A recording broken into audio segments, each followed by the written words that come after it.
The Guildhall's assembly room smelled of wax and wet wool, the March rain still clinging to 60 overcoats crowded into a space built for half that number. At the long table beneath the War Memorial window, the clerk read the quarterly report of the Sailors' Widows and Orphans Relief Fund in the flat, unhurried voice of a man who did not expect to be questioned. £12,000 dispersed, he said, to 411 families.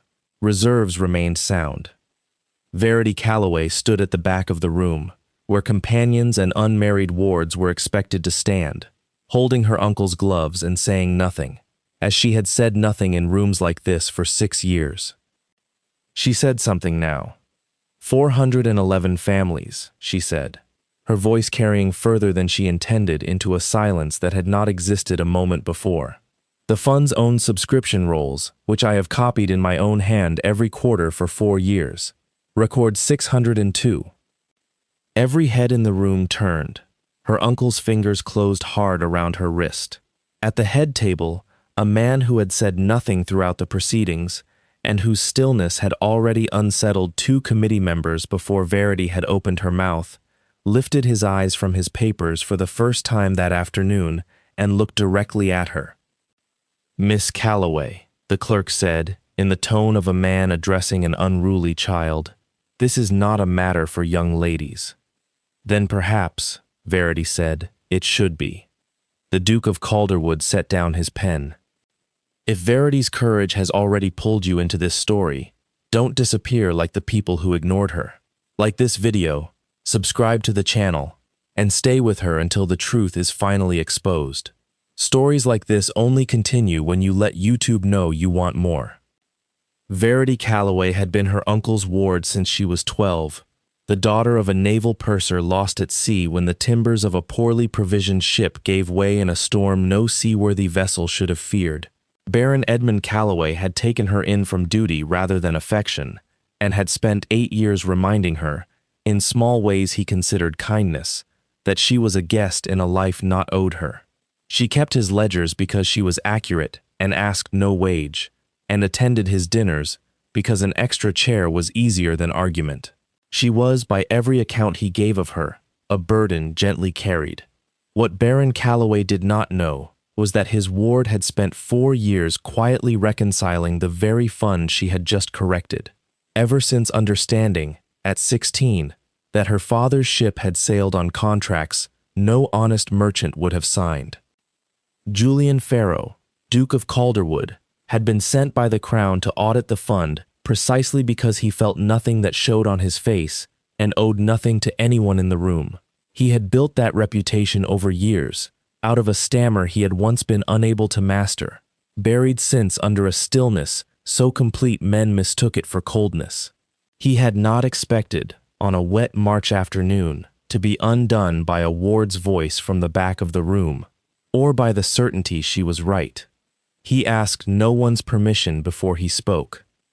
"Remain," he said. "I should like the young lady's figures examined properly." The room did not yet know what that sentence would cost either of them. The room did not empty so much as it drained, in the particular hurried way society removes itself from a scene it did not wish to have witnessed. Baron Calloway gripped Verity's elbow and murmured, with the smile he kept for public use, that his niece was prone to nervous fancies and would happily withdraw her remark. Verity did not withdraw it. "I do not have fancies about arithmetic, uncle," she said, quietly enough that only he and the Duke, now descending from the head table, could hear it. "I have 4 years of subscription rolls in my own hand." "Then produce them," Julian said. He said it the way he said everything, without inflection, though something in the set of his jaw suggested it had cost him a good deal to say it in front of a room that would report every word by supper. Baron Calloway opened his mouth to object. Julian did not wait for the objection to finish forming. "Thursday," he said. "Bring the rolls to the Treasury offices, Miss Calloway. I will have them verified against the fund's official accounts." Across the room, near the window, a broad-shouldered man in a naval commissioner's coat had gone very still. Verity did not know his name yet. She would learn it soon enough as the Earl of Selby, and she would learn, more slowly and at greater cost, that his stillness had not been surprise but calculation. "Uncle," she said, once they were in the carriage and the rain had started again against the glass, "thank you." "I did not do that for you," Baron Calloway said, staring straight ahead. "I did it so this family is not the subject of gossip for a fortnight. You will bring the rolls Thursday, and you will be accurate and forgettable, and then this will be finished." Verity looked out at the wet street and said nothing, because she had already decided it would not be finished, not for her, and possibly not for the Earl of Selby, who had watched her correct the clerk with the expression of a man recalculating a debt he had thought long buried. By Thursday morning, the story had traveled through Mayfair with the particular efficiency of scandal among people with nothing better to occupy a rainy week. Some tellings made Verity impertinent, others made her mad. One, which reached Baron Calloway's breakfast table by way of his sister-in-law, suggested she had done it to draw the Duke's attention, which was, her uncle informed her over his newspaper, considerably worse than either, since it implied ambition. Lady Fenwick's invitation for Friday's card party arrived, and was withdrawn an hour later by a second note citing a change in numbers. Verity had attended those card parties for 3 years without incident. She understood the message perfectly. "You have made yourself interesting," her cousin Harriet said over tea. Harriet was the Baron's true daughter, gentle where her father was not, and one of the few people in the house who had ever looked at Verity as a person rather than an arrangement. "That is not the same as making yourself safe." "I was not attempting either," Verity said. "No," Harriet said, "that is rather the trouble with you." Verity carried the subscription rolls to the Treasury herself that afternoon, in a plain gray dress, chosen deliberately to give the gossips nothing further to describe. She had expected a clerk. She found the Duke of Calderwood standing at his own window, reading a letter he folded the moment she entered. "You came," he said, as though there had been genuine doubt of it. "I said I would," she said. He looked at her a moment longer than the sentence required. "Most people," he said, "say a great many things they do not mean. Sit down, Miss Calloway. Let us see whether you are as accurate as you are certain." The examination took 3 hours, and considerably more of the Duke's patience than he was accustomed to spending on any single task. Verity's rolls did not merely disagree with the official accounts. They corrected them, quarter by quarter, in a hand so precise that Julian found himself checking her arithmetic twice, out of habit rather than expectation, and finding it correct both times. "You have done this work for 4 years," he said, "without payment, without instruction, and without, I think, permission." "I asked permission once," Verity said. "My uncle told me ledgers were not a young lady's concern. And yet here you are." "Here I am," she agreed, "because a young lady's concern extends rather further than my uncle imagines, particularly when the fund in question is the one that failed to reach my mother the winter after my father drowned." Julian set down his pen. "I was not aware your father's death touched this fund directly," he said carefully. "He did not drown gently," she said. "The ship's timbers had been certified sound by a man paid to certify them so, and the fund meant to catch what remained of us afterward paid out considerably less than it recorded receiving. I have spent 4 years making certain the second failure, at least, cannot be denied by anyone with the arithmetic to check it."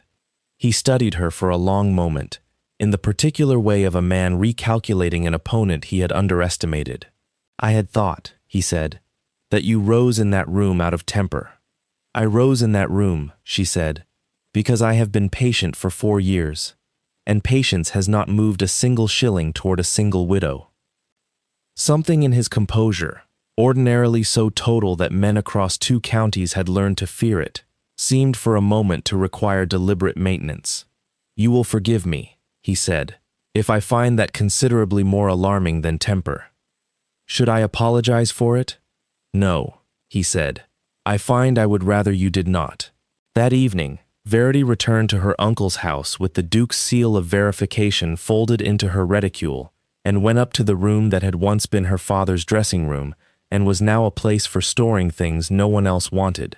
She kept a small chest there, a compass with a cracked glass face, 3 letters, and a notebook with salt stains along its spine that she no longer needed light to read. Her father had not simply drowned. In the last month before his ship sailed, he had written, in his own careful hand, that the timber merchant supplying 3 vessels of the fleet was billing for oak and delivering elm, and that he intended to report it once the ship reached Portsmouth. The final entry, dated 4 days before departure, noted he had mentioned his findings to a gentleman connected to the contract, hoping to resolve the matter quietly before it became a formal complaint. He had never reached Portsmouth. Verity had read that page perhaps 200 times in 6 years, and every time she reached its end, the same cold certainty settled over her. Her father had not died of bad luck. He had died of telling the wrong man the truth before he was ready to tell it to everyone else. She did not yet know the gentleman's name. She had her suspicions, built quietly over 4 years of subscription rolls and shipping manifests, and after that afternoon in the Duke's office, she had, for the first time, a name that fit rather too precisely into the shape of her suspicion. The Earl of Selby had held the naval supply contracts for the fleet her father sailed with. The Earl of Selby had been in that assembly room, still and watchful, when she named the missing money aloud. She closed the notebook and did not sleep. Within a week, Julian had done something he had not done in 11 years of quiet service to the crown. He requested, in writing, that a closed matter be reopened. The fund's shortfall had been, until that week, a tidy administrative matter destined for a tidy correction. Reopening the question of the fleet's original supply contracts 4 years after the ships in question had gone down was not tidy. It was, his secretary informed him with careful neutrality, likely to be unwelcome to at least one gentleman currently sitting on the very committee that would have to approve the inquiry. "I am aware of whom it will be unwelcome to," Julian said. He had not told Verity what her father's notebook, which she had finally shown him 3 days after their first meeting, had cost him to read.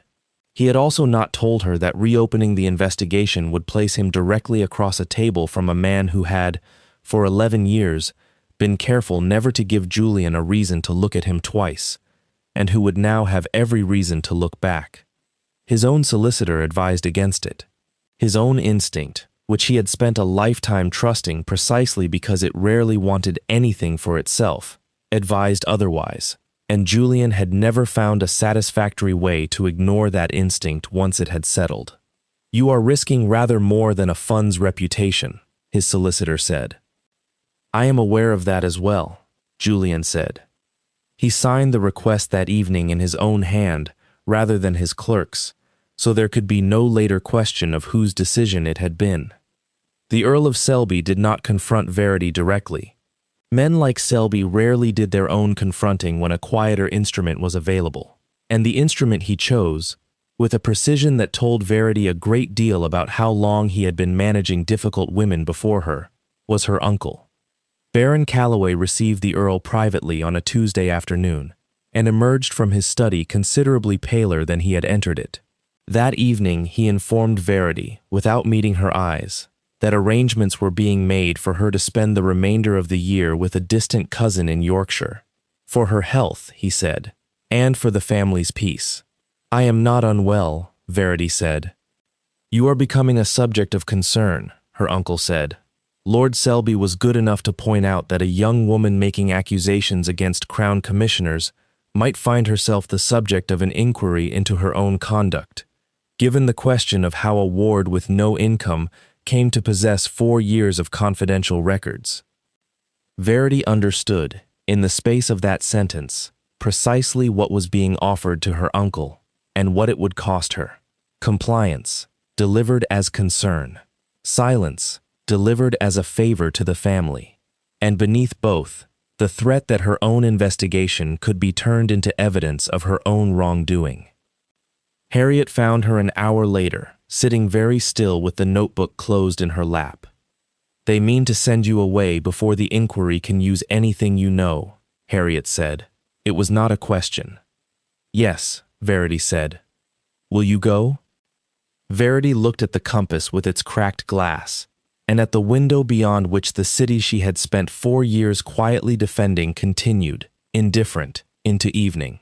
"No," she said, "but I will need to be considerably more careful about how I stay." The reopened inquiry produced its first real document 9 days later, a letter, recovered from Selby's own shipping agent under Crown subpoena, recording instruction, 4 years earlier, to expedite a certain vessel's departure before its purser's concerns could be formally lodged. The instruction had come, the letter specified, at the request of a gentleman, named as the purser's own brother-in-law. Verity read the line 3 times before its meaning settled into something she could hold. Her father's brother-in-law was Baron Edmund Calloway. She found her uncle that evening, the letter in her hand, and for the first time in 8 years, she did not wait to be given permission to speak. "You knew," she said, "not everything, but you knew my father meant to report the timber fraud, and you told Lord Selby before he could." Baron Calloway did not deny it. "I told him your father intended to make trouble," he said. "I did not know what Selby would do with the information. I told myself, for 4 years, that I could not have known." "You took me in afterward," Verity said. "Was that guilt, or was that Selby's price for your silence continuing?" "Both," her uncle said, very quietly. "It has always been both." Julian, informed of the letter the following morning, said nothing for a long moment, and Verity, watching him absorb it, understood that the discovery had changed something for him as well, not only in how he saw her uncle, but in how he understood the woman before him, not merely a ward defending her father's memory, but the last obstacle to a conspiracy that reached into her own family's dining room. "You are not safe in that house," he said. "I have not been safe in that house in 6 years," Verity said. "I have simply not previously had proof of it." Verity did not wait for the Crown's solicitors to decide whether her testimony was convenient. 3 days after the agent's letter surfaced, she requested, under her own name, to be heard formally before the inquiry board, bringing her father's notebook and 4 years of her own reconciled ledgers, bound and indexed in a hand steady enough that the clerk recording her arrival noted it unasked.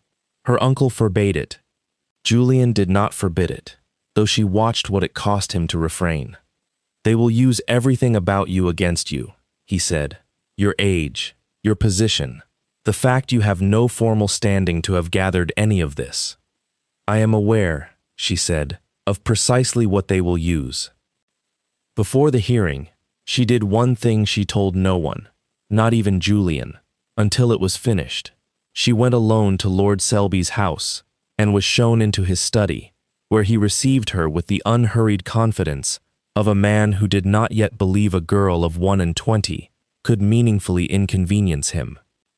"I have not come to threaten you," she said. "I have come to tell you, directly, so you cannot later claim you were not warned by someone with the decency to say it to your face, that I intend to submit everything I have to the inquiry on Thursday, and I would rather you heard it from me than read it in the record." Selby studied her a long moment. "That is either very brave, Miss Calloway, or very foolish," he said. "I have found," she said, rising to leave, "that it is frequently both, and that only cowards consider that a reason not to act." She left before he could answer, and did not look back to see his face. The inquiry chamber was fuller than it had been in March, word having spread that something was going to happen worth attending. Lord Selby's solicitor opened by questioning Verity's character rather than her figures, observing that a young woman with unrestricted access to confidential accounts, no official position, and an unusual familiarity with a Crown auditor was hardly a disinterested witness. Verity had expected this. She answered without raising her voice. "I am not disinterested," she said. "My father died because of the contracts this inquiry examines. I have never claimed otherwise. What I claim, and am prepared to demonstrate line by line, is that my figures are correct, and I would ask the board to judge them on that basis, rather than on my sex or my sorrow." The board examined the ledgers for the better part of 2 hours. They matched, entry for entry, the figures Julian's own clerks had independently verified. When Selby's solicitor suggested, in closing, that the Duke's personal regard for Miss Calloway had compromised the Crown's investigation, Julian rose before the board could rule on the objection.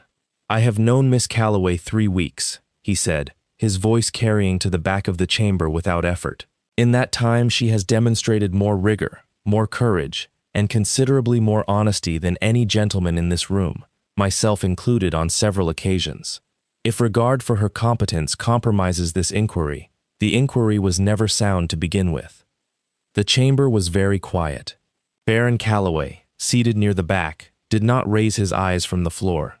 The board did not rule that day, but something in the room had shifted, visibly, and Selby understood, before the session adjourned, that he had already lost considerably more than the vote he had come to win. The board's ruling came 11 days later. The shipping contracts were found fraudulent, the Earl of Selby's naval interests placed under Crown seizure pending trial, and the relief fund ordered restored, 4 years of shortfall repaid from Selby's own sequestered estate. Baron Calloway's role was noted, censured, and, at Julian's quiet recommendation rather than public demand, left for the family to answer privately, a mercy Verity asked for herself, not for her uncle's sake, but because Harriet asked it of her, and Verity had decided some debts were not hers to collect. She found Julian in the Treasury Garden the evening the ruling was announced, standing where he had apparently been standing some time, without any particular reason except that he had known, somehow, she would come. "You did not have to say what you said in that chamber," she told him. "I did, actually," he said. "I found I could not do otherwise, which is not a sentence I am accustomed to saying about anything."